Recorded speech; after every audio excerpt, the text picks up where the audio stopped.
Growing vegetables from existing vegetable scraps can often be hit or miss. Sometimes the effort you put into regrowing the new vegetables is more novelty than actually coming out ahead. But in the case of celery, it's actually the opposite. It's so easy and it yields so much, it's almost silly not to try. So let me show you how.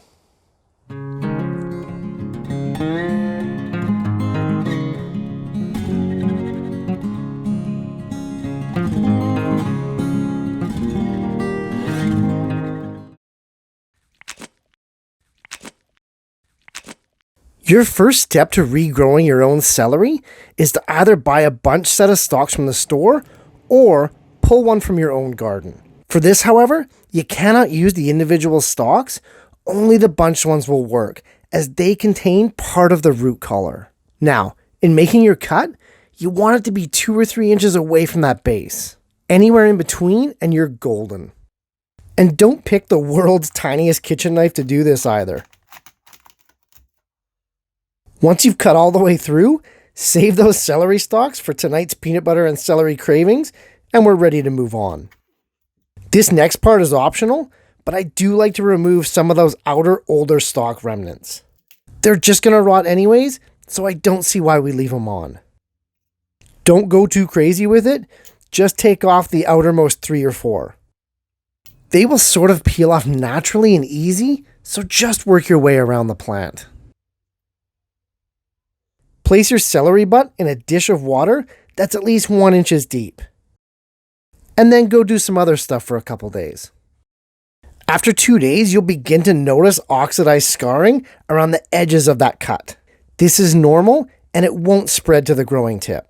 After close to a week, you'll notice a perfectly formed miniature celery plant growing right out of the center of the old one.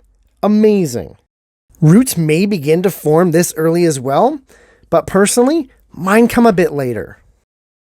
I keep my water quite clean, and I find this works best if I change the water every 3 days.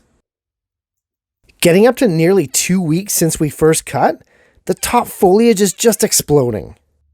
And by now, roots definitely should begin forming underneath, usually at the sides. Celery is not a heavy rooter, so don't be alarmed if only a couple little stubs appear at a time.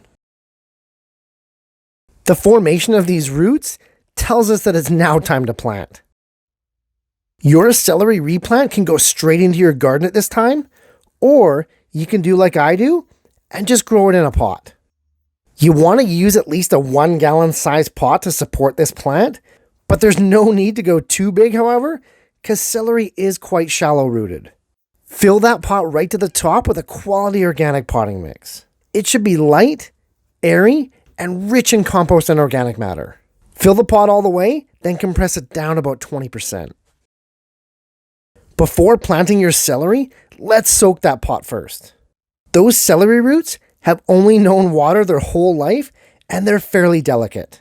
So, to avoid transplant shock, we can soak that soil for about an hour, providing an easier transition for those roots to endure.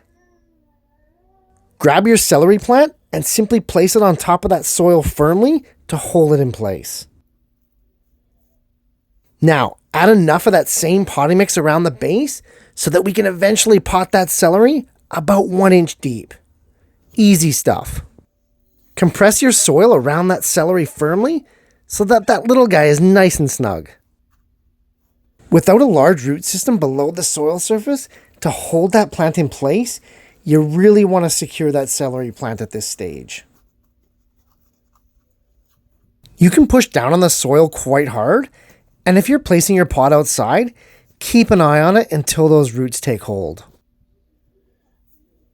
Your celery plant will continue to grow, ready for harvest at any length you desire.